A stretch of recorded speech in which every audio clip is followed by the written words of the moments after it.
कृष्ण और अर्जुन दोनों बैठे और नारद जी अपने शिष्य चंद्रहास का चरित्र सुना रहे हैं। बहुत ध्यान से सुनिएगा सब लोग। केरल देश में, मतलब हमारे इंडिया के साउथ में केरला है, वहां के एक राजा थे और उन राजा के पुत्र थे चंद्रहास।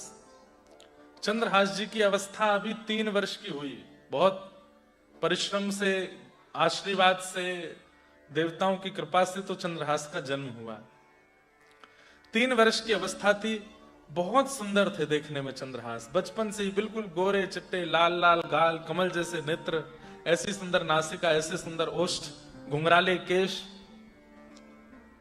इनके पिता केरल देश के राजा और मां वहां की महारानी। खूब प्रेम से, खूब आनंद से सब चल रहा था, कोई दिक्कत नहीं थी। लेकिन एक दिन किसी अन्य देश के राजा ने उस केरल देश में आक्रमण कर दिया। रात्रि के समय आक्रमण किया, बिना बताए आक्रमण किया, जिसके कारण से केरल देश के राजा अपनी सुरक्षा नहीं कर पाए और पूरा राज्य तो नष्ट हुआ ही हुआ। वे राजा की सेना राजभवन के अंदर चली गई। तो मां ने, जो बालकों की बेबी सिटिंग करते हैं, उनको हमारे यहां धाई मां बोलते हैं, तो महारानी ने अपने पुत्र चंद्रहास को धाई मां को दे दिया। बोले कि सब मरने वाले हैं, कोई नहीं बचेगा यहां पर मेरे पुत्र को कैसे भी बचा लो। ये बच जाएगा तो क्या पता इस राज्य का बाद में उत्थान हो जाए, इसको बचा। और ऐसा कहकर के धाई मां से कहा, मेरे बेटे को लेके भागो तुम यहां से। केरल देश के राजा का वध हो गया। मंत्री, सेनापति, महामंत्री सबको मार दिया। अंत में उस क्रूर राजा को पता था कि इस राजा का एक बेटा भी है, उसको भी वध कर दूंगा तो अब इनके वंश में कोई बचेगा नहीं और पूरा राज्य मेरा हो जाएगा। अंतःपुर में प्रवेश करके रानी का वध कर दिया, रानी की दासियों का वध कर दिया। ढूंढा लेकिन पुत्र नहीं मिला। वो धाई मां लेकर के पीछे भागी और उसने सारे वस्त्र, जो अच्छे वस्त्र पहनते हैं राजकुमार, वो वस्त्र हटा करके फटे पुराने वस्त्र पहना दिए। मुख पर थोड़ी कालीत लगा दी, थोड़ा रेत आदि लगा दी, बाल बिखेर दिए। और चंद्रहास को थोड़ा थोड़ा बोलना जानते थे, उनसे कहा, कोई भी कहे कि मैं कौन हूं तो कहना ये मेरी मां है। चंद्रहास, आज से मैं ही तेरी मां हूं। और ऐसा कहकर के वो धाई मां अपने अंग पे लपेट करके राज्य को छोड़ करके भागने लगी। पूरा राज्य धूं धूं करके जल रहा था। थोड़ी दूर पर उसी क्रूर राजा के सैनिकों ने नाकाबंदी कर रखी थी। उन्होंने तुरंत उसको रोका। कौन हो? बोले, मैं दासी हूं महाराज, मुझे छोड़ दीजिए। तुम्हारी गोद में? बोले, मेरा बालक है। बालक की स्थिति देखी तो रूप रंग वस्त्र देख करके लग रहा था कि ये इसी का ही बेटा होगा, दाई मां का बेटा है। उससे पूछा, ये कौन है तुम्हारी? छोटे से चंद्रहास बोले, ये मेरी मां है। और ऐसा भूल कर रो गए। 3 वर्ष के हैं बस। बंधुओं, कई बार ठाकुर जी ऐसी सिचुएशन बना करके जीवन में भेजते हैं कि व्यक्ति ये सोचता ही रह जाता है कि मैंने किया क्या जिसका फल मैं भोग रहा हूं। ध्यान रखिएगा बंधुओं, कैसी भी परिस्थिति आ जाए, बस एक चीज को, 2 चीजों को डगमगाने मत देना। एक तो ठाकुर जी में विश्वास और दूसरा धैर्य, पेशेंस। व्यक्ति का नाश कब होता है? परिस्थिति सबके जीवन में आती है, मेरे भी आती है, आपके भी आएगी, प्रधानमंत्री के भी आएगी, राष्ट्रपति के भी आएगी। परिस्थिति से कोई नहीं बच सकता। राजा हो, रंक हो, फकीर हो, सबके जीवन में भयावह परिस्थितियां आती हैं। पर नष्ट कौन होता है? जो अविश्वास और धैर्य, इन दोनों को खो देता है, वो टूट जाता है। लेकिन आप हर उस व्यक्ति की बायोग्राफी देख लीजिए जो आज एक श्रेष्ठ स्तर पर बैठा है। हर किसी के जीवन में परिस्थिति आई और उसका देखने में आपको यही मिलेगा कि उसने अपना धैर्य नहीं छोड़ा, वो हारा नहीं, चलता रहा, जीत गया। कौन हार गए? जिनके मन में धैर्य नहीं रहा, विश्वास नहीं रहा। छोटे से चंद्रहास को लेकर के दक्षिण से चलते चलते चलते चलते चलते 1.5 महीने की यात्रा करके वो धाई मां उत्तर भारत में आई। ग्वालियर के पास में एक स्थान था कुंतलपुर, वहां पहुंची। वहां के राजा, उनके एक मंत्री थे। सब लोग इधर देखो, कथा सुननी है, ये पूरी सुननी है। इतना सुंदर चरित्र है कि मैं चला जाऊंगा ऑस्ट्रेलिया से, लेकिन चंद्रहास नहीं जाएंगे आपके चित्त से। इतना सुंदर चरित्र है। और ठाकुर जी कैसी लीला, कैसी कृपा इन पर करेंगे, सुन के आनंद हो जाएगा। एक पूरी जैसे एक फिल्म जैसी चलेगी और इतनी सुंदर, और इसके डायरेक्टर कौन है? स्वयं कृष्ण। तो चंद्रहास की ये लीला पूरी सुनो, और कम से कम 9-10 महीने बाद मेरे चित्त में आई है, इसलिए मैं सुना रहा हूं। कुंतलपुर के राजा, उनके मंत्री थे, उनका नाम था दृष्टबुद्धि। क्या नाम था? दृष्टबुद्धि कुंतलपुर के राजा नहीं थे, मंत्री थे। राजा बहुत ज्यादा ऐशो आराम में रहते थे, सारा कार्यभार और देखभाल सब मंत्री ही करते थे। दृष्टबुद्धि ये धाई मां पहुंची और जाकर के दृष्टबुद्धि के आगे रोने लगी, मैं सब करना जानती हूं, भोजन बनाना, कपड़े धोना, साफ सफाई सब मुझे आता है, आप मुझे दासी रख लीजिए अपने यहां। दृष्टबुद्धि ने कहा ठीक है, तुम हमारी दासी बन जाओ। ये कौन है? बोले ये मेरा पुत्र है। सोचिए, 1.5 महीना पहले जो सोने के सिंहासन पर लेटता था, चारों तरफ से लोग बाग जिसको गोदी से नीचे नहीं उतरने देते थे, राजपुत्र राजपुत्र राजपुत्र कहकर के बुलाते थे। जिस गली से वो निकल जाते थे वहां कोई व्यक्ति बैठा नहीं रहता, सब खड़े होकर सिर झुका के प्रणाम करते थे। 1.5 महीने में कैसा भाग्य बदला, आज वो दासी पुत्र कहला रहा है। किसी को बता भी नहीं सकते कि किनका पुत्र। क्यों? कहीं किसी क्रूर राजा से उनका संपर्क हुआ और बता दिया, क्योंकि वो क्रूर राजा तो ढूंढ रहा है कि कहां है वो राजकुमार। ये मेरा पुत्र है। अच्छा, दासी पुत्र है? बोले हाँ ठीक है। और वो धाई मां वहीं पोंछा करती है, बर्तन करती है, काम करती है, फिर जो मिलता है बचा कुचा जो मिलता है वो खाती है, पहले पुत्र को खिलाती है, फिर स्वयं खाती है। इस प्रकार से चंद्रहास जी कुंतलपुर में रहने लगे। लेकिन सब कुछ सीधा सीधा नहीं चलता भक्त के जीवन में। अब चंद्रहास जी की उम्र लगभग 5 वर्ष की हो गई। कोई नहीं है इनका, माता पिता भाई बंधु परिवार संबंधी सब जा चुके हैं, केवल धाई मां के पास थे। 5 वर्ष के दासी पुत्र हो गए। इनको कोई चंद्रहास के नाम से नहीं जानता, सब दासी पुत्र ही बोलते हैं कुंतलपुर में। बच्चों के साथ बाहर खेलते रहते हैं, प्रतीक्षा करते रहते हैं। कोई बालक आता है तो उसको जाके बोलते हैं मेरे साथ खेलोगे, तो उसके साथ खेलते हैं। आज बच्चों के साथ खेलते हुए जैसे ही लौट के घर आए तो क्या देखते हैं कि धाई मां बीमार पड़ी है। ये आए, मां, जैसे ही बोला मां तो धाई मां के नेत्र खुले और हाथ पकड़ करके कहा मुझे क्षमा कर दो, तुम्हारी माँ भी चली गई, पिता भी चले गए, राज्य भी चले गए, सब चले गए, अब मैं भी जा रही हूं, मैं नहीं बच पाऊंगी, मुझे बहुत गंभीर बीमारी हो गई है, तुम कैसे रहोगे, किसके सहारे रहोगे, कौन है तुम्हारा इस संसार में? चंद्रहास जी रोने लगे, मां ऐसे मत करो, मैं कहां जाऊंगा, मुझे कौन खिलाएगा, मैं कैसे जीवित रहूंगा, आप चली जाओगी तो। तब धाई मां ने हाथ पकड़ के कहा कि आज के बाद कोई भी कहे तुम्हारे पिता कौन, तो कहना कृष्ण, कोई कहे तुम्हारी मां कौन, तो कहना कृष्ण, तुम्हारे दादा कौन, तो कृष्ण, भाई कौन, कृष्ण, बंधु कौन, कृष्ण, सर्वस्व कौन, बोले सब कृष्ण है। बोलो, दोहरा करके बोलो। चंद्रहास बोले मेरे पिता कृष्ण, मेरी मां कृष्ण, मेरे सर्वस्व कृष्ण। दोबारा बोलो, मेरे पिता कृष्ण, मेरी मां कृष्ण, मेरे सर्वस्व कृष्ण। बोलते रहो। और यही बात बोलते बोलते बोलते आंख खोल करके जब चंद्रहास ने देखा तो धाई मां के प्राण चले गए। पूरे विश्व में अकेला बचा है, अब कोई नहीं है उनका। नगर के लोगों ने देखा, रो रहा है छोटा बालक, धाई मां है। किराए पर 2-4 लोगों को बुला के उनका अंतिम संस्कार करा दिया। दृष्टबुद्धि का किराए का मकान था जहां वो रहती थी, काम करती थी, घरों में जाके उससे जो मिलता था उससे किराया पूरा करती थी। अब किराया भरने का तो कोई तरीका नहीं, तो किराएदार ने चंद्रहास जी को कहा कि तुम घर छोड़ो। छोटा सा 5 वर्ष का बालक घर छोड़ करके गांव के बाहर एक पिप्पल का पेड़ है वहां रहते, और बस एक ही बात कहते हैं, पिता कृष्ण, मां कृष्ण, प्राण कृष्ण, सर्वस्व कृष्ण, पिता कृष्ण, मां कृष्ण, प्राण कृष्ण, सर्वस्व कृष्ण, पिता कृष्ण, मां कृष्ण, प्राण कृष्ण, सर्वस्व कृष्ण। बस यही बोलते रहते हैं। इतने सुंदर थे देखने में कि लोग बाग जब इनको देखते थे तो उनमें अपने आप करुणा आ जाती थी इनको देख करके। अरे कोई माँ अपने बालक को छोड़ करके कहीं नहीं जाती, लेकिन जैसे ही इनको देखती तो अपने बालक को छोड़ के एक बार इनके पास जाती खिलाने पिलाने के लिए। लेकिन बस वही संसार समाज के लोग बोलते, अरे दासी पुत्र है, कुछ पता नहीं, ये अपनी माँ को भी खा गया, इसके परिवार कुल खानदान का भी पता नहीं, इससे दूर ही रखो बच्चों को।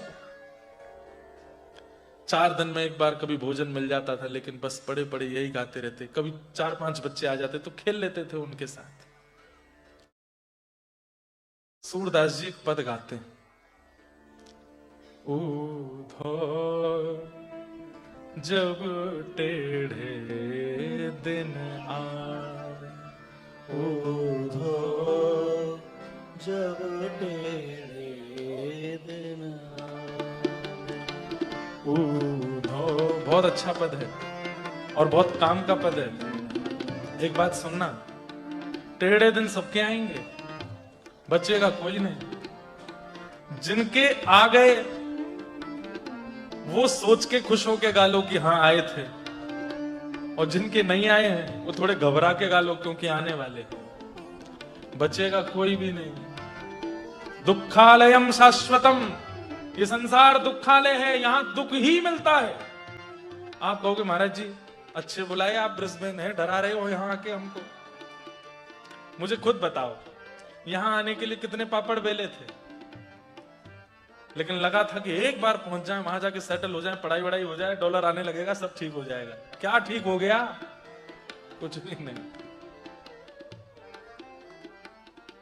लेकिन हां एक बात कह दूं, इस संसार में दुख सबको तोड़ेगा, लेकिन जिसके शीश पर श्री जी विराजमान है उसको नहीं तोड़ सकता। जिसके कंठ में कंठी विराजमान है उसको नहीं तोड़ सकता।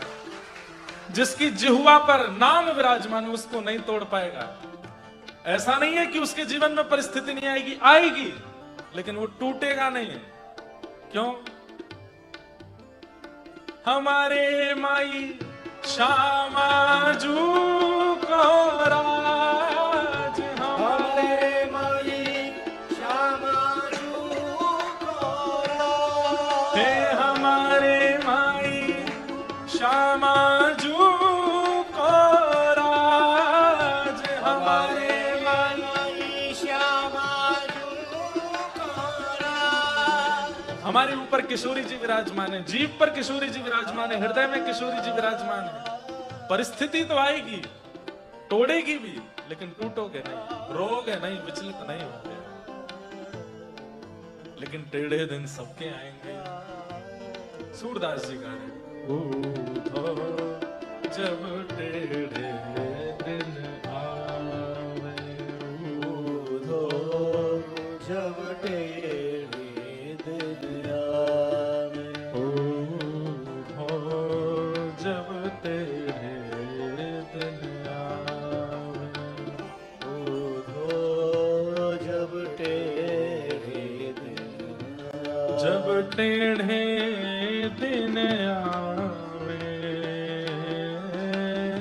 जब टेढ़े दिन आवे, ओ जब टेढ़े दिन आवे, ओ जब टेढ़े दिन आवे, हे ऊधो जब टेढ़े दिन आवे, ऊधो जब टेढ़े दिन आवे, हे ऊधो जब टेढ़े दिन आवे। क्या होता है जब टेढ़े दिन आते हैं? तो क्या होता है? जो भोग चुके हैं वो रिलेट करेंगे, और जो नहीं भोगे वो तैयार रहना। इष्ट मित्र मुख हूं नहीं बोलत, इष्ट मित्र मुख हो नहीं बोला, आपके मित्र और आपके परिवारीजन फोन उठाना बंद कर देंगे। सामने से दिख जाओगे तो नजर फेर लेंगे, देखेंगे भी नहीं, बात नहीं करेंगे आपसे। अरे क्या बात करना, अपने दुख रोएगा मेरे आगे आके। इष्ट मित्र मुख नहीं बोले, इष्ट मित्र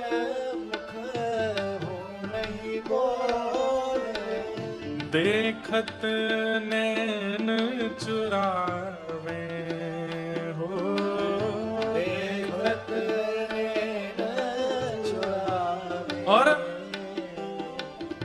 सोना छुएत होत है माटी, सोना छुआत होत है माटी। कहा एक समय ऐसा था कि मिट्टी छू देते थे तो सोना हो जाता था, जो सोच लेते थे वो प्राप्त हो जाता था, जैसा चाहते थे वो मिलता था। अब जो सोचते हैं वो बर्बाद और हो जाता है, जहां जाते हैं वो खत्म और हो जाता है, जिसको छू देते हैं वो नष्ट हो जाता है। सोना छुएत होत है माटी, सोना छुआत होत है माटी। और तब मूरख ज्ञान बतावे, मूरख ज्ञान बतावे। जब टेढ़े दिन आएंगे, सुनो, हाँ, एक बार भारत में चले जाओ, वहां पे फलाना नाम का स्थान है, वहां जाकर के और ऐसा कर आओ, वहां दिया जलाए आओ, वहां पे ये करे आओ, ये करे आओ। अच्छा, ऑस्ट्रेलिया में ही कुछ बता दो, बोले अच्छा चौराहे पे जाकर के वो धरे आओ दीपक, उसमें ये करे आना, पापड़ में वो मिलाया ना, पीछे मुड़ के नहीं देखना, पीपल पे काला धागा बांध के घूमो, यहाँ पे ये वाला नग पहनो, इसमें ये वाला, इसमें ये वाला, इसमें ये वाला, इसमें ये वाला। 5 ही उंगली है क्या, पहने तो 6 पड़ेंगे, इसमें भी पहनो। एक काम करो, एक गंडा यहाँ बांध लो, गले में पहन के घूमो, एक कमर पे भी कुछ बांध लो। तब मूरख ज्ञान बतावे हो, मूरख ज्ञान बतावे। बूढ़ा जब टेढ़े दिन आवे, बूढ़ा जब टेढ़े दिन आवे।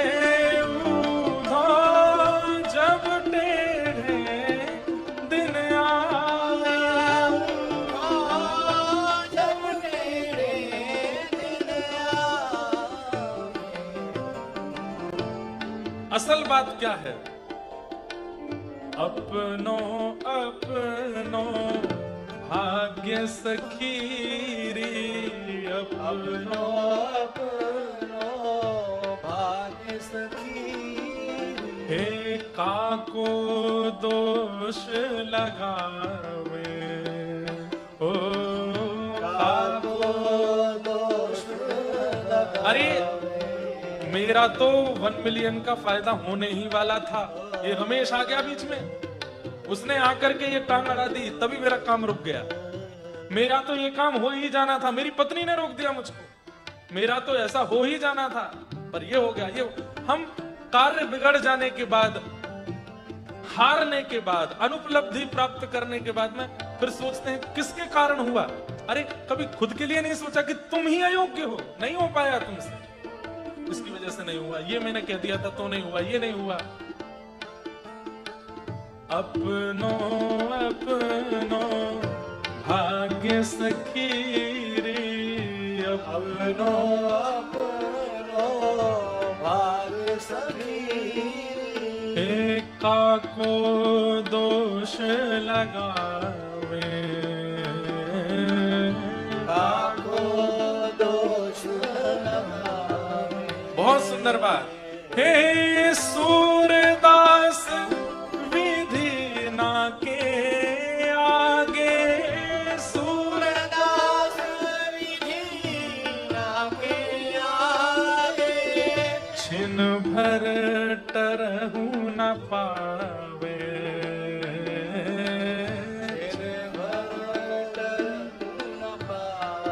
अरे सूरदास कह रहे हैं विधाता के आगे तुम्हारी चल जाएगी क्या?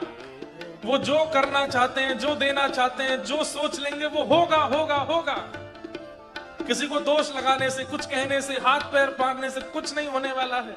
सूरदास बितना के आगे छिन भर टिक न पावे, कोई टिक नहीं सकता विधाता के आगे। उधर जब टेढ़े दिन आवे, जब टेढ़े दिन आवे। उधर जब टेढ़े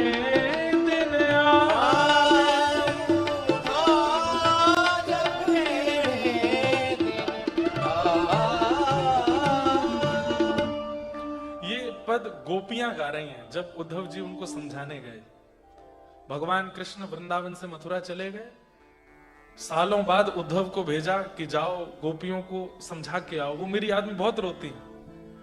तब उद्धव जी गोपियों को समझाने आए, तब गोपियां गाती हैं, ऊधो जब टेढ़े दिन आवे, टेढ़ी मेढ़ी बनी कुबरी, वाको हरी लिपटावे। मथुरा जाके हमने सुना था कुब्जा, उसकी कमर 3 जगह से टेढ़ी थी, उसको हरि ने हृदय से लगाया। और चंद्रवदन सी सुभग राधिका, चंद्रवदन सुभग राधिका, वाको योग सिखावे। उसको सिखाने के लिए उद्धव को भेजा है। ये सब हमारे टेढ़े दिन हैं। अपनो अपनो भाग्य सखीरी, काको दोष लगा।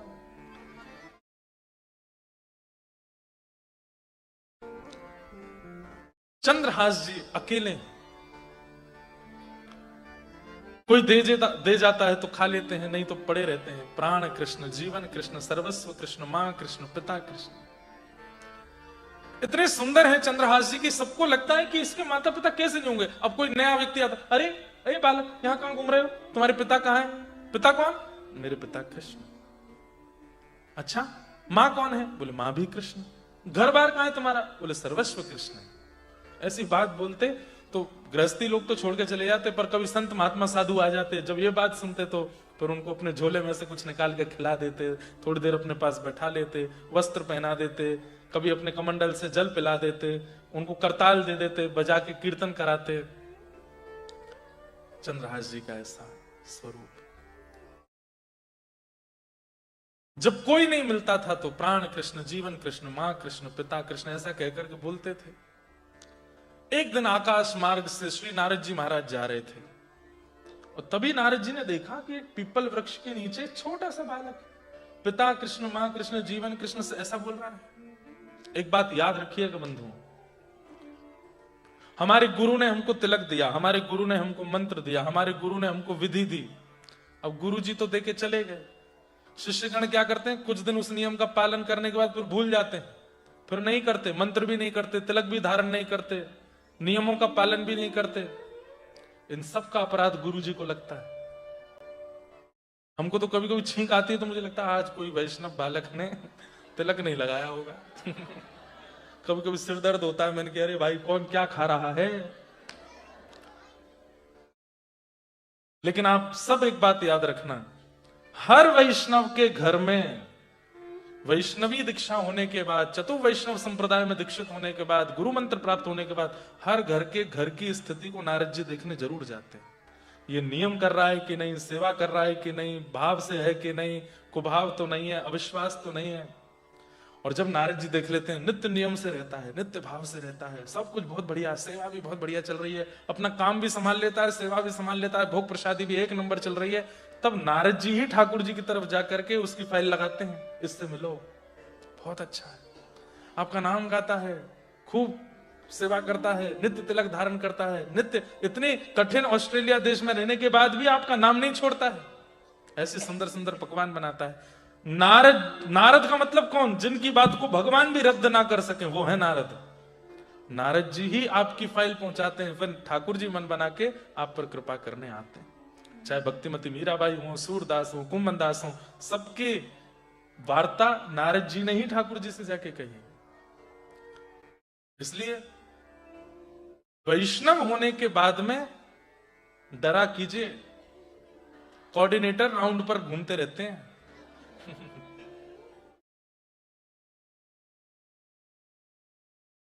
नारद जी महाराज ने जैसे ही देखा चंद्रहास को, पहुंच गए। और नारद जी के लिए एक सूक्ति भी है, नारदो देव दर्शन, सीधे देव दर्शन नहीं होगा, पहले नारद जी मिलेंगे, उसके बाद ठाकुर जी मिलेंगे। नारद जी महाराज ने आकर के जैसे ही बालक को देखा, बालक, अरे लाला क्या नाम है तुम्हारा? चंद्रहास जी की आंख खुले, कौन हो? मैं चंद्रहास। अच्छा, तुम्हारी मां कहां है? मेरी मां कृष्ण है। पिता कहां है? मेरे पिता कृष्ण है। घर कहां है? बोले घर भी श्री कृष्ण है, सब कुछ कृष्ण है। बड़ी अच्छी अच्छी बातें करते हो।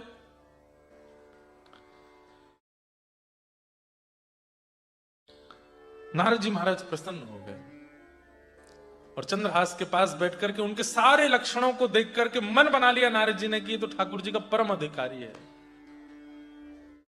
बालक, जिन कृष्ण का तुम नाम ले रहे हो, मिलना चाहते हो उनसे? बोले हाँ मैं मिलना चाहता हूं, इधर आओ। उसके लिए थोड़ा प्रयास करना पड़ेगा। क्या? मैं मंत्र दूंगा, उस मंत्र का गान करना पड़ेगा और मैं सेवा दूंगा, ठाकुर जी की सेवा करनी पड़ेगी। और श्री नारद जी ने चंद्रहास जी को अपने समीप बुला के उनके कान में गुरु मंत्र दीक्षा दे दी। नारद जी ने चंद्रहास जी को गोपाल मंत्र दिया और गोपाल मंत्र देने के बाद में बोले अब तुम्हें सेवा भी करनी पड़ेगी ठाकुर जी की। तो सेवा क्या करें? बोले तुम जिन कंचों से खेलते हो उन कंचों को लेके आओ। कंचा जानते हैं? कंचों को लेकर के आए तो उन्हीं कंचों में छोटे से शालिग्राम भगवान थे, जिनको ये पहचानी, उनसे ही रोज खेलते थे। नारद जी ने कहा ये कंचा नहीं है, ये शालिग्राम जी इनको दो। बोले शालिग्राम ये भगवान है? बोले हाँ। ये कैसे भगवान है? पत्थर जैसे गोल मटोल भगवान। तब कथा सुनाई। बोले कि एक कन्या थी, उसने भगवान की तपस्या करके प्रार्थना की कि मैं आपको यशोदा देवकी की तरह गोद में खिलाना चाहती हूँ। तो भगवान ने उसको वरदान दिया, ठीक है, कालांतर में आप गंडकी नदी बनोगी और आपकी गोद में मैं शालिग्राम बन करके आऊंगा। अभी हम कुछ महीने पहले कथा करके आए मुक्तिनाथ, वहीं गंडकी जी के भीतर से शालिग्राम जी प्रकट होते हैं। पूरी कथा सुनाई और बोले इस प्रकार ये शालिग्राम है। अब लाला जो मैंने मंत्र दिया उसका पाठ करना और नित्य इनकी सेवा करना, कृष्ण तुमको मिलेंगे, मेरा आशीर्वाद है। चंद्रहास जी बोले मेरे पास घर तो है नहीं, छत तो है नहीं, ये ठाकुर जी को कहां विराजमान करूंगा, क्या भोग लगाऊंगा, कैसे करूंगा, सब कैसे होगा? नारद जी बोले बहुत सरल सेवा है शालिग्राम जी की। बोले क्या? दिखा के खा लो, धो के पी लो। शालिग्राम जी की सेवा कैसी है? दिखा के खा लो, कुछ भी बनाओ ठाकुर जी को दिखाओ, उसके बाद उसको पालो। और धो के पी लो मतलब उनका अभिषेक करके जो उनका चरणामृत उसका पान कर लो, बस इतनी सेवा है, इससे ज्यादा कुछ। और हो सके चंदन घिस के एक टीका लगा दो, बस तुलसी पधरा दो, इससे अधिक सेवा नहीं।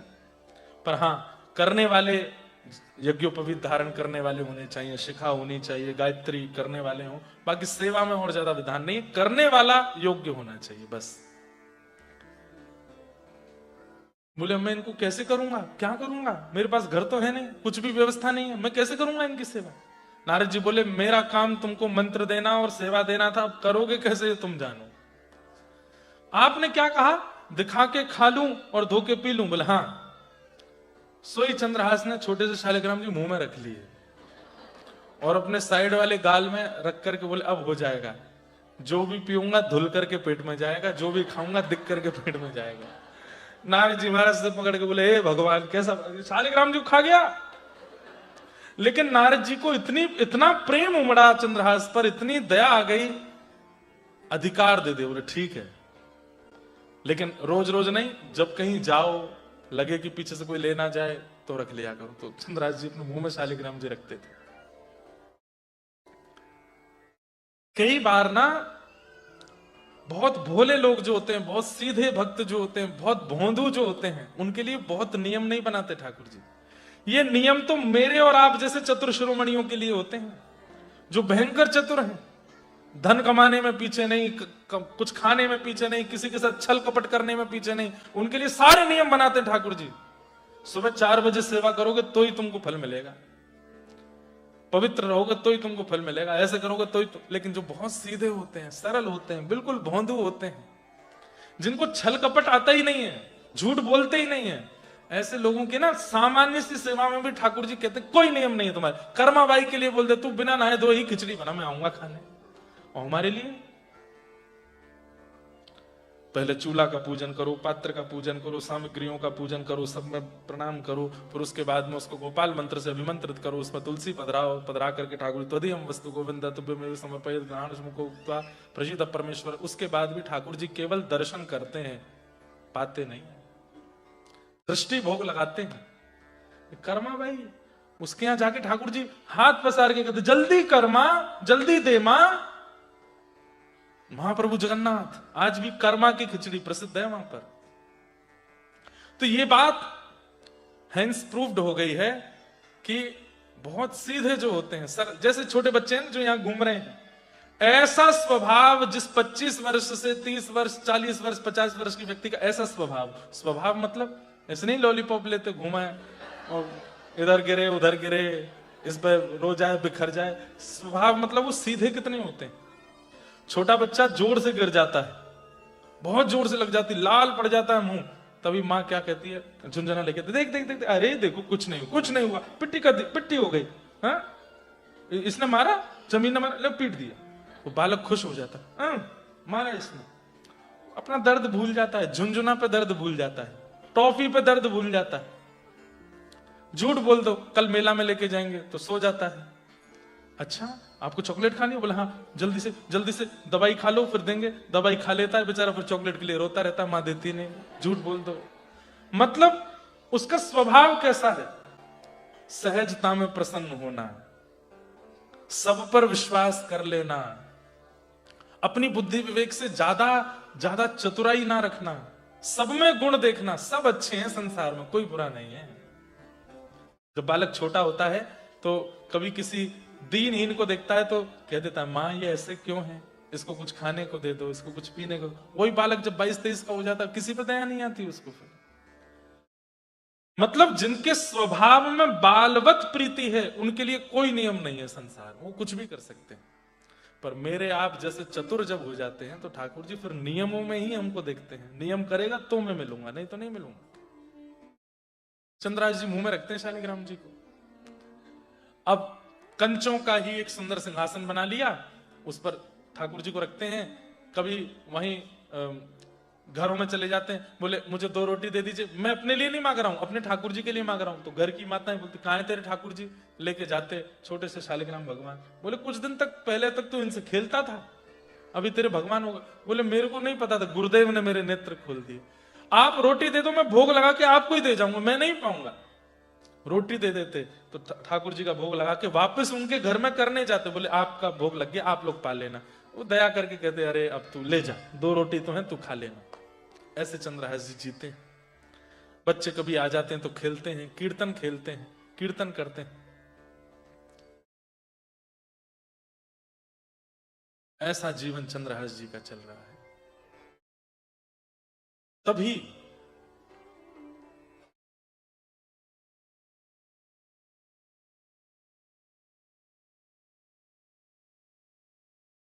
गालव ऋषि का उस क्षेत्र में आना हुआ, जिनकी नाम से ग्वालियर नाम पड़ा है एक शहर का।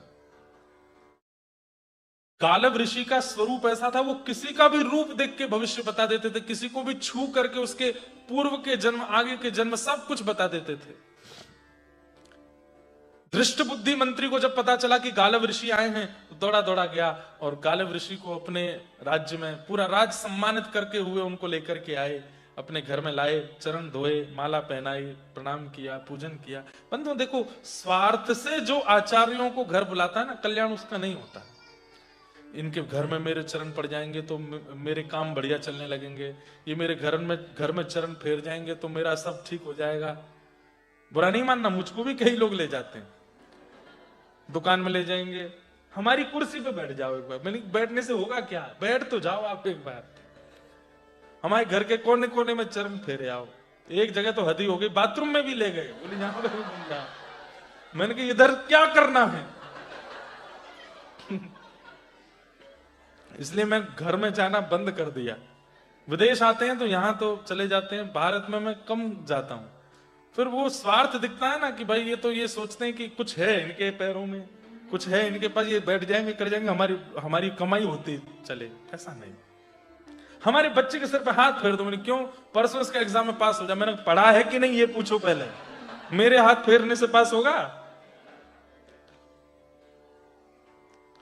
कभी स्वार्थ से किसी वैष्णव को घर नहीं। हाँ इसलिए बुलाओ कि इनके आगमन से शायद हमारा भजन में प्रेम बढ़े, शायद श्री जी के प्रति और प्रीति हो जाए। गालव ऋषि को धृष्ट बुद्धि ने अपने घर बुलाया और बैठे थे गालव ऋषि, तो चरणों में प्रणाम करते हुए कहा,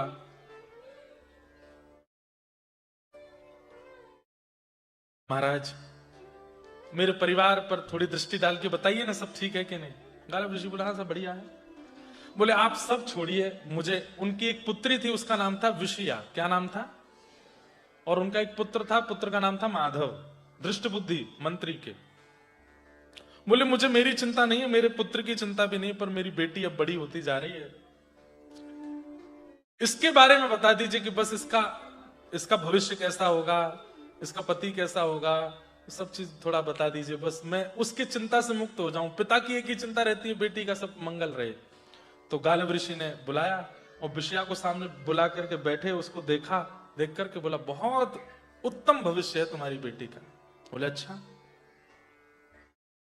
ब्याह कैसे होगा? बोले कि परम सुंदर, इतना सुंदर होगा जिससे इनका ब्याह होगा कि उसको देखते बनेगा, विवाह में इनको कम उसको ज्यादा देखेंगे सब लोग, बहुत सुंदर होगा। और क्या गुण होगा? सरल, सहज और योग्य गुण वाला होगा। और तीसरा, इसी कुंतलपुर का वो राजा बनेगा। ये सुनकर के तो धृष्ट बुद्धि नाचने लगा। मैं जिस नगर का मंत्री हूं, उस नगर का भावी राजा मेरी बेटी से ब्याह करेगा?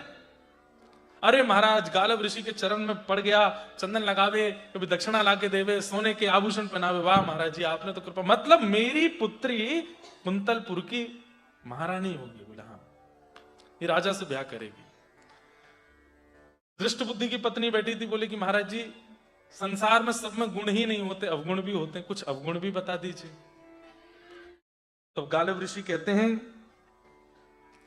तुम्हारे जो जमाई होंगे, मतलब तुम्हारी बेटी जिनसे ब्याह करेगी, उससे तुम्हारी बिल्कुल नहीं बनेगी। मतलब दृष्ट बुद्धि, तुम अपने होने वाले दामाद को बिल्कुल पसंद नहीं करोगे, और वो तो तुम्हारे प्रति फिर भी भाव रखे, पर तुमको वो बिल्कुल प्रिय नहीं। तो दृष्ट बुद्धि बोले ऐसा कैसे हो सकता है? मैं कुंतलपुर का मंत्री हूं, मैं जिस राजा के सदैव अधीन रहता हूं, उस राज पदवी पर अगर मेरे दामाद बैठे तो मैं उनसे बैर कैसे कर सकता हूं? बोले तुम्हारे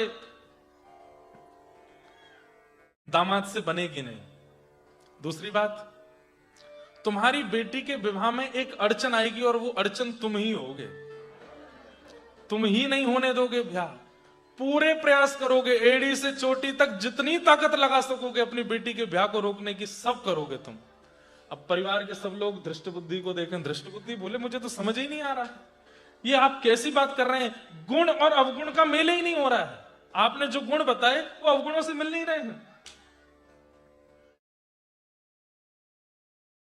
अंत में कह दिया, तुम अपने दामाद को जान से मारने तक की योजना बनाओगे। ये सुनते ही उनकी बेटी विषया तो रोने लगी, पिताजी आप ऐसा करोगे? दृष्ट बुद्धि बोले मैं तो समझ ही नहीं पा रहा हूं ये हो क्या रहा है। हे महाराज, बोले समय आएगा तो मेरी वाणी असत्य नहीं होगी, मैं जो बोल रहा हूं ये होगा होगा होगा। दृष्ट बुद्धि बोले आपको आगे भी जाना था ना, चलें? आज्ञा। गालव ऋषि उठ करके आगे निकले। जैसे ही महल से बाहर निकले तभी क्या देखते हैं, चंद्रहास जी वहीं खेल रहे हैं। और चंद्रहास जी के रूप को देखते ही गालव ऋषि वहीं स्तब्ध हो गए। दृष्ट बुद्धि बोले चले महाराज? कुछ नहीं उत्तर दे रहे हैं, बस अपलक नेत्रों से चंद्रहास को देख रहे हैं। बंधुओं एक बात कहूं, वैष्णव के रूप में सौंदर्य भले ही कम हो पर आकर्षण पूर्ण होता है।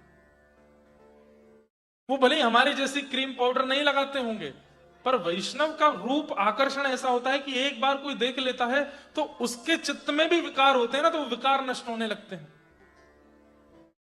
मीराबाई बहुत सुंदर थी, पर जब मीराबाई कीर्तन करती थी, नृत्य करती थी, तो कई कृष्ण भक्त, कई भावुक लोग आकर के मीराबाई का नृत्य गान देखते थे। लेकिन कई लोग, कामी लोग भी वहां आकर के बाईसा को देखने का प्रयास करते थे। कहते हैं कि वो जब आते थे तो काम लेके आते थे, लेकिन बाईसा को थिरकता देख के काम नष्ट हो जाता था उनका। उनकी सुंदरता को देख करके पवित्र हो जाते थे, नेत्रों से आंसू बहाने लगते थे, चरणों में गिर जाते थे, हम तो बड़े दुर्भाव लेकर के आए थे, पर आपका रूप देख करके सब नष्ट हो गया। कृष्ण भजन, कृष्ण भक्ति यदि चित्त में होगी तो आपको देख के, आपसे मिलके, आपसे बात करके सामने वाले के चित्त में संसार का भाव आएगा ही नहीं, ठाकुर जी का ही भाव आएगा। गालव ऋषि बोले, दृष्ट बुद्धि बोले महाराज क्या देख रहे हैं? बोले ये बालक कौन है?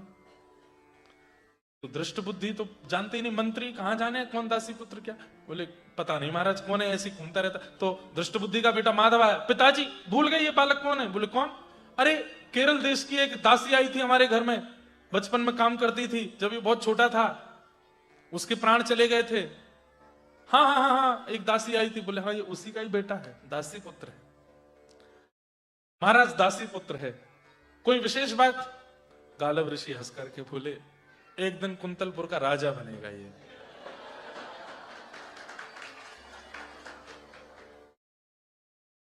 दृष्ट बुद्धि बोले ये राजा बनेगा कुंतलपुर का? बोले हाँ। असंभव, इसके पिता का पता नहीं, इसकी मां का पता नहीं, इसके परिवार खानदान का पता नहीं, और राजवंश तो राजघराने से चलेगा, उनके पुत्र का पुत्र का पुत्र राजा बनेगा, ऐसे चलता है, ये कैसे राजा बन जाएगा? गालव ऋषि बोले मैं जो बोलता हूं वो होगा, यही राजा बनेगा। दृष्ट बुद्धि बोले पहले मुझे विश्वास था कि इनकी वाणी सत्य होती होगी, लेकिन अब ये जो भी बोल रहे हैं मेरे को लग रहा है कि इनकी वाणी से सारी शक्ति जा चुकी है। बुलाया चंद्रहास को, इधर आओ। चंद्रहास दौड़ करके गए। गालव ऋषि ने जैसे देखा, हाथ फेर के नेत्रों से आंसू आने लगे गालव ऋषि के। बोले तुमको ठाकुर जी का साक्षात दर्शन होगा, कुंतलपुर के राजा बनोगे, मेरा आशीर्वाद है। और हृदय से लगा करके छोड़ दिया पुनः वापस। गालव ऋषि बोले महाराज जी आप कहीं भी कुछ भी बोल देते हैं, जरा भी विचार नहीं करते। गालव ऋषि ने टेढ़ी दृष्टि से देख करके बोला तुम्हारी बेटी के होने वाले पति भी वही है। और ऐसा कहकर के गालव ऋषि वहां से चले गए। दृष्ट बुद्धि बोला ये क्या बोल के गए हैं? बेटी विषया ने भी ये बात सुन ली थी। अब तो विषया चंद्रहास को ही देख रहे थे, सुंदर तो वो थे। और कन्या वर्यते रूपम, शास्त्र की आज्ञा है कि कन्या, ये बात बहुत गलत फैला दी जाती है सब जगह कि कन्या धन से प्रेम करती है, कन्या घर से प्रेम करती है, कन्या प्रॉपर्टी देख लेती है। ये सब बातें असत्य हैं। कन्या वर्यते रूपम, कन्या को रूप ही चाहिए अपने होने वाले पति में। कोई अगर रूपवान नहीं है तो वो बुरा नहीं मानना, या पत्नी से पूछ मत लेना कि मैं अच्छा लगता नहीं तुमको। पर ये बात सत्य है कि कन्या वर्यते रूपम। ठीक है वो बात की किसी कारण से सब योग देख के ब्याह, कई बार जरूरी नहीं रूप देखे, स्वभाव भी देखती है कन्या, पर रूप पहली प्रायोरिटी होता है। और चंद्रहास सुंदर तो थे। चंद्रहास जी का चरित्र एक भक्त चरित्र भी है और एक स्वच्छंद प्रेम कथा भी है। अब तो विषया घर के भीतर गई, ऊपर चढ़ के खिड़की में से चंद्रहास जी खेल रहे हैं, उन्हीं को देख रही है। और नीचे खड़ा दृष्ट बुद्धि चंद्रहास को देख रहा है। असंभव, हो ही नहीं सकता। इसमें पहनने के कपड़े नहीं, कुंतलपुर का राजा बनेगा, ये इसके नीचे मैं मंत्री बनूंगा, और ये मेरी बेटी विषया परम सुंदरी, उसका ब्याह होगा इससे, हो ही नहीं सकता। विषया दौड़ करके आई, पिताजी क्या कह रहे हैं? बोले बेटी महाराज जी की बातों को ज्यादा हृदय से मत लगाना, ऐसे ही बोलते हैं, संत जनों का कुछ होता तो है नहीं, ऐसे बोल के निकल जाते हैं कहीं से भी। तेरा बहुत योग्य घर में ब्याह करूंगा। बोले वो तो कह के गए इसी से होगा। बोले इससे तो बिल्कुल नहीं होगा। बोले कि उनकी बात सत्य हो रही है कि आप ही अड़चन बनोगे बीच में, आप ही नहीं होने दोगे मेरा ब्याह। तू भीतर चल, भीतर जा, मैं देखूंगा ना एक श्रेष्ठ कुल राजा तेरे से ब्याह होगा। ऐसा नहीं हो सकता, इससे ब्याह नहीं होने दूंगा। चंद्रहास जी अपने ठाकुर जी की सेवा करते हैं और खूब प्रेम से बस भजन करते हैं, पूरे नगर के लोगों को संकीर्तन कराते हैं, खूब आनंद में नाचते हैं, गाते हैं। उनके उस संकीर्तन को सुन करके, उनके उस रूप को देख के, उनके उस भाव को देख करके सब आनंदित हो जाते हैं, सब नृत्य करने लगते हैं।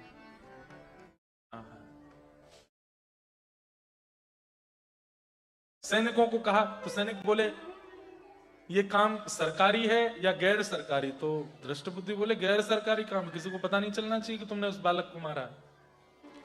हम इस वेशभूषा में जाएंगे तो पता ही चल जाएगा। बोले कि रूप बदल के जाओ। मैंने सुना है वो चंद्रहास संतों को देख करके तुरंत चरण पकड़ लेता है, तुम संतों का वेश बना के जाओ। और राज्य के सैनिक हाथ में कमंडल जटाजूट पीले वस्त्र त्रिपुंड आदि लगा करके अलक निरंजन करते हुए श्री राम सीताराम आदि आदि नाम जपते हुए निकलने लगे। चंद्रहास जी जहां पेड़ के नीचे बैठ करके कृष्ण कृष्ण पिता, कृष्ण माता, कृष्ण प्राण, कृष्ण सर्वस्व, ऐसा यही भजन था उनका।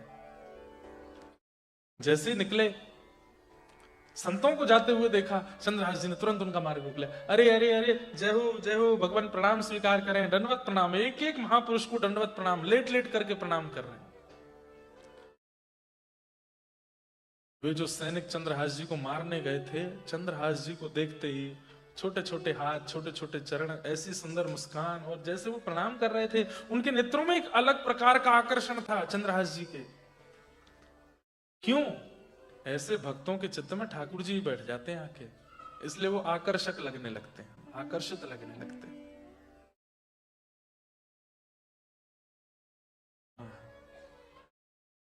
मुस्कुराते हैं तो जी उठते हैं मरने वाले। मुस्कुराते ठाकुर जी कैसे हैं? हो तो जी उठते हैं मरने वाले। अरे कोई मर रहा होगा और उसी समय ठाकुर जी प्रसन्न हासारूढ़ लो चलो लसत, ठाकुर जी मंद मंद मुस्कुरा जाते हैं तो उसकी मृत्यु भाग जाती है, जीवित हो जाता है। मुस्कुराते हैं तो जी उठते हैं मरने वाले। मुस्कुराते हैं तो जी उठते हैं मरने वाले। मुस्कुराहट ही तेरी, मुस्कुराहट ही तेरी करती जीते जी मरण। पाग टेढ़ी सी धरे, वापे मोती लटकन। पाग टेढ़ी सी धरे, वापे मोती लटकन। अरे डोले व्रज कुंजों में, डोले ब्रज कुंजों में, डोले श्री वृंदावन में, डोले श्री वृंदावन में। झूम के राधा रमन, पाग टेढ़ी सी धरे, पाग।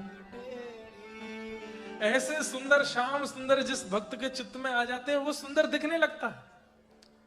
अब चंद्रहास जी ने उन सैनिकों को जब संत जान के प्रणाम किया तो उन सैनिक, अब एक सैनिक सोच रहा है मैं तो इसको नहीं मारूंगा, कितना सुंदर है, इसका रूप तो देखो, इसकी आंखें तो देखो, ये बोलता कितना प्यारा है। सब रसिकों संतों के यहाँ जा रहा है, आप मेरे इस चबूतरे पे बैठ जाओ, मेरा घर नहीं, मैं यहीं रहता हूँ पेड़ के नीचे, यहीं बैठ जाइए ना, थोड़ी देर कीर्तन करिए, थोड़ा मुझे भी सिखाइए ना और कैसे कीर्तन करते हैं। अब ऐसा एक सैनिक नहीं सोच रहा है, दूसरा वाला भी सोच रहा है, बोले ये 3 मार देंगे, मैं तो नहीं मारूंगा इसको। तीसरा कह रहा है मैं नहीं मारूंगा, ये 3 मार देंगे। तीनों चारों यही सोच रहे हैं, लेकिन नहीं मारेंगे तो फिर वो मंत्री हमको दृष्टि बुद्धि मार देगा, क्या करें। बोले अरे इसके लोभ में मत आओ, रूप पे मत जाओ, लेके चलो इसको। चारों उसको लेकर के बोले अच्छा तुम एक काम करो लाला, हमारे आश्रम चलो, आश्रम चल के कीर्तन करेंगे। कहाँ है आपका आश्रम? बोले वन में है अंदर। अरे फिर तो बहुत आनंद आएगा, वन में चलूंगा, मैं आगे आगे चलूं, आप सब मुझको लेके चलो। नाचते गाते हुए जा रहे हैं, खूब आनंद, और प्रेम बीच बीच में रोने लगते हैं, मेरा कोई नहीं है ऐसा पूरी दुनिया कहती है, लेकिन देखो ना ठाकुर जी बीच बीच में सब रसिकों को भेज देते हैं, संतों को भेज देते, यही मेरा परिवार है। अब ये सब बातें उससे सुनकर के वो सैनिकों का हृदय पिघल रहा है। अच्छा एक बात, सैनिकों के पीछे तो और भी, इन्होंने तो बहुत लोगों को मारा, वो भी इनके आगे ऐसी बातें करते होंगे, तब तो इनका हृदय पिघला नहीं। आज क्यों पिघल रहा है? क्योंकि एक वैष्णव बोल रहा है। हमारे पूज्य नाना जी से मैंने एक बार एक प्रश्न किया था कि हिरण्यकश्यप ने अनेक सैनिक भेजे प्रहलाद जी को मारने, और सुनने में आता है वे सारे सैनिक जाते और वहीं कीर्तन करने लग जाते। लेकिन जब हिरण्यकश्यप स्वयं गया, उस पर कीर्तन का प्रभाव नहीं हुआ। क्यों? तो हमारे नाना जी बोले, लाला स्विच बोर्ड में प्लग लगाओ तो तार में करंट आता है। अब उस करंट से स्पीकर जोड़ दो तो उसमें आवाज आने लगेगी, लाइट जोड़ दो तो प्रकाश हो जाएगा, पंखा जोड़ दो तो पंखा चल जाएगा, एसी जोड़ दो तो एसी चल जाएगा। लेकिन किसी फ्यूज बल्ब को कितना भी जोड़ो, जलेगा? नहीं जलेगा। बोले जो बल्ब पहले से फ्यूज है उसमें कितना भी करंट देते रहो, वो जलेगा? नहीं जलेगा। इसका मतलब किसी वैष्णव के संपर्क में आकर के आपके चित्त में वैष्णवता आ रही है तो समझ जाना कि आप फ्यूज नहीं हो। लेकिन अनेक वैष्णवों का संग करने के बाद भी, कथा सुनने के बाद भी, वृंदावन जाने के बाद भी, आचार्यों का दर्शन करने के बाद भी, ये ऑस्ट्रेलिया के मैटेरियलिस्टिक वर्ल्ड में ज्यादा रुचि हो रही है तो समझो फ्यूज ही हो, अभी भी नहीं जले। अच्छा एक बात, व्यक्ति फ्यूज कैसे होता है? वैष्णव अपराध। जब किसी भक्त का अपमान करता है, जब किसी भक्त का अपराध कर देता है, तो भक्ति का करंट खूब लगा दो उसको, वो जलेगा ही नहीं। क्यों? अपराध किए बैठा है, मनसा वाचा कर्मणा वैष्णवों का निंदा की है, वैष्णवों का अपराध किया है, इसी के कारण फ्यूज हो गया। कई लोग हैं बहुत कथा सुनते हैं लेकिन कोई फर्क नहीं पड़ता उन पर। क्यों?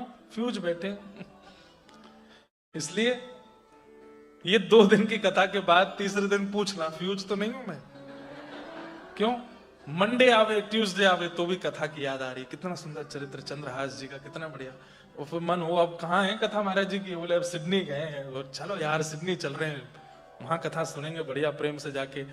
अगर मन बन जाए कि नहीं सिडनी जाना, घूमने की भावना से नहीं, कथा सुनने की भावना से, और दौड़ दाड़ के पहुंच गए महाराज, तो समझो तुम फ्यूज नहीं हो। करंट तो लगा है, थोड़े तो जले हो। अच्छा हम लोग पता कैसे हैं? ये वाले बल्ब नहीं है हम, ये तो मीराबाई सूरदास हैं कि करंट आया जले ही रहे हैं। हम वो वाले, वो पीछे देखो, वो पीछे लग रहे हैं ना, लुप लुप लुप लुप कर रहे हैं, ये वाले हैं हम। करंट तो उनमें भी जा रहा है, पर यही स्थिति है हमारी, जलना बुझना चलना।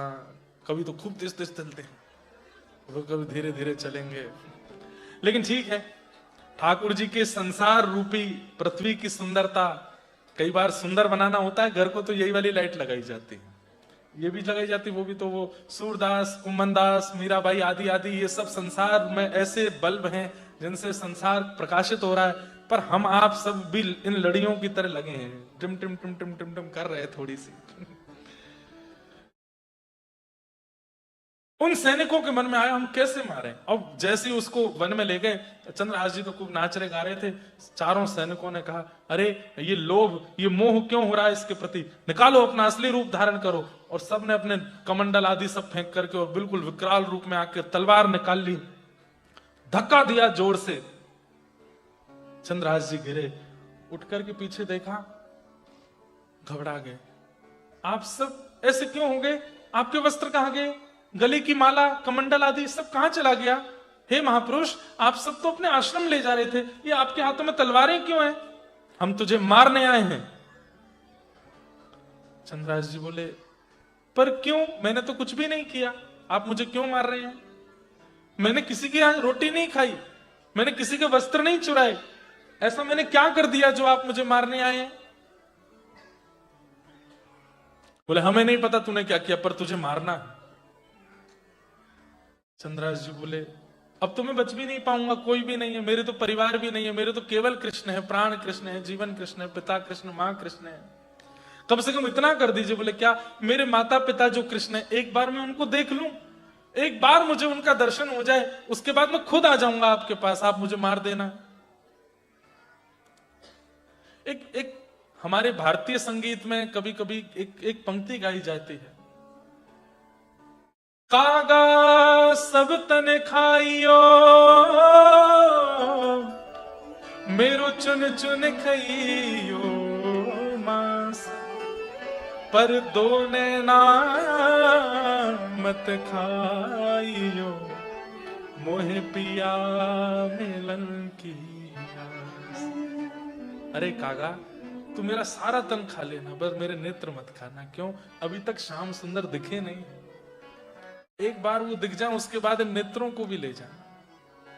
वही हाल मानो चंद्रहास उन सैनिकों से कह रहे हैं, मैं खुद आ जाऊंगा अपने आप को मरवाने, एक बार बस मैं ठाकुर जी का दर्शन कर लूं, एक बार मेरे पिता मेरी मां जो कृष्ण है वो मुझे दिख जाए। बस मैं सौगंध खा के कहता हूं, मैं भागूंगा नहीं, मैं खुद आ जाऊंगा आपके पास। कब मिलेंगे वो कृष्ण? बोले ये नहीं पता कब मिलेंगे, पर जब मिलेंगे उसके बाद मैं आ जाऊंगा। उसकी बातें सुनकर के वो सब सैनिक आपस में एक दूसरे पे बोले, ए भाई एक काम कर, मैं तो नहीं मार पा रहा, तुम 3 मार दो। तो दूसरा बोला, ए मैं भी नहीं मार पा रहा, मेरे तो वैसे ही बहुत दया आ रही है चित्त में, तुम दोनों मार दो। वो दोनों बोले, अरे हम तो वैसे ही पहले ही तलवार उलवार छोड़ने के चक्कर में थे, हमसे नहीं मरेगा ये। बोले तो हम चारों के मन में दया आ रही? बोले हाँ। बोले हम नहीं मारना चाहते तुमको, लेकिन यदि नहीं मारा तो मंत्री हमको मार देगा, और उसने कहा था कि मार के कुछ अवशेष लेके आना जिससे पता चले कि मर गया। तो उन चारों सैनिकों ने कहा, एक काम करो, आंख बंद करो। आंख बंद कर ली। बोले पीछे देखो। पीछे देखे, उनका पैर पकड़ के पैर की इकन्नी उंगली काट दी और जोर से चिल्लाए चंद्रहास। सैनिकों ने हृदय से लगाया। बोले बेटा अब तू देख, ये पीड़ा थोड़ी सी है, कृष्ण से मिलना है ना तुझे, तुझे अपने माँ पिता से मिलना है ना। बोले हाँ, इसको सह ले, हम ये उंगली ले जाकर के उसको दे देंगे ताकि उसको पता चले कि तू मर गया है। और सुन, तू भाग जा यहां से, दोबारा लौट के मत आना कुंतलपुर में। चंद्रहास जी बेचारे रोते बिलखते लंगड़ाते हुए जा रहे हैं। कितनी परीक्षा जीवन में, और छोटे से बालक के। चलते चलते इतना रक्त निकला कि उस रक्त के निकलने के कारण बेहोशी हुई, और एक वृक्ष के नीचे हाँ कृष्ण, प्राण कृष्ण, जीवन कृष्ण करते करते बेहोश हो गए। सैनिक लोग लौट करके गए और जाकर के दृष्ट बुद्धि को उंगली दे दी। बोले महाराज मार दिया, और ये अवशेष है उसके अंग का, पैर काट दिया था, वो लेके आया आपके लिए। दृष्ट बुद्धि तो नाचने लगा, हाँ हाँ गालिब ऋषि बड़ी बड़ी बातें करके गए यहाँ पर। अरे जानते नहीं मंत्री हूं मैं चाहूं तो किसी का भी सर धड़ से अलग करवा सकता हूं। अब देखता हूं मेरी बेटी को दूसरे राजा से ब्याह करने से कौन रोकेगा, मैं तो एक श्रेष्ठ कुल का वो लेके आऊंगा आदि आदि।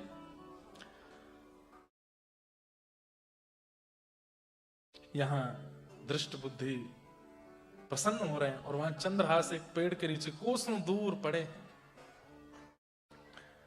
वहीं पास में जिस नगर में वो पहुंच गए थे, थोड़ी दूर जिस वृक्ष के नीचे पड़े थे, उसके पास का एक नगर था।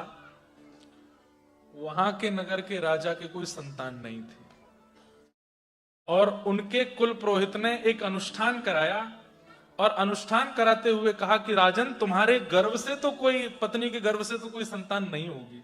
तो बोले तो एक यज्ञ करो, यज्ञ के बाद यज्ञ की सामग्रियों को जब तुम तालाब में, वन में, तालाब में जाकर के विसर्जित करके जब तुम लौटोगे, तब चारों दिशा में देखते हुए आना, तब तुमको कोई एक अनाथ बालक मिलेगा जो श्री कृष्ण का परम भक्त होगा, वही तुम्हारा पुत्र होगा। ऐसा ही हुआ। वो राजा रानी खूब बूढ़े बड़े हो गए थे, उन्होंने एक यज्ञ किया। यज्ञ के बाद यज्ञ की सामग्रियों को तालाब में विसर्जित करने गए। जैसे ही लौट करके आ रहे थे, तभी वहां एक वृक्ष के नीचे बेहोश अवस्था में श्री चंद्रहास जी पड़े थे। बोले गुरुदेव ने कहा था कोई अनाथ बालक मिलेगा। जल डाल करके देखा पैर से रक्त निकल रहा है, तो कुछ उपचार किया। थोड़ी देर बाद जब उनको होश आया तो राजा ने तुरंत कहा, बेटा तुम्हारे पिता कौन? मेरे पिता कृष्ण है। तुम्हारी माँ कौन? बोले मेरी माँ कृष्ण है। तुम्हारा घर कहाँ है? बोले मेरे घर भी कृष्ण है, मेरे सर्वस्व कृष्ण है। समझ गए? बोले परम भक्त है। बेटा हम तुमसे एक प्रार्थना करें? बोले क्या? तो हमारे पुत्र बनोगे? बोले मैं कैसे पुत्र बन सकता हूं, मैं तो कृष्ण का पुत्र हूं।